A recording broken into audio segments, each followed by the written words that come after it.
Indological library माने actually कौन? Indology होची प्राच्य तत्व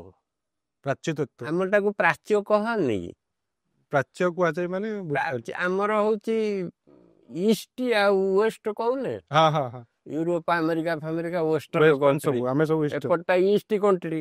ईस्टर्न कंट्री रो मुख्य होची इंडिया प्राच्य तत्व होची एटा प्राच्य तत्व लगे लगी हाँ तो भारत तत्व कहते प्राच्य तत्व इंडोलॉजी माने आमर आम हिस्ट्री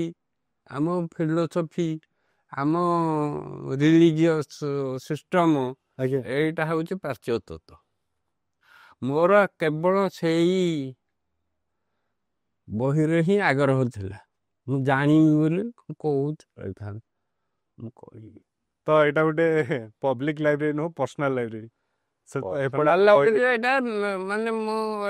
लाइब्रेरी आ कम एकुटिया बाहर करूँ कि आज्ञा एटा रिसर्च लाइब्रेरीटा आज्ञा ए साधारण पाठक पे नुह कहीं गल्प उपन्यास एठी ना अच्छा सबू को रिसर्च केवल रिसर्च जिनस एटा सीरियस जिनस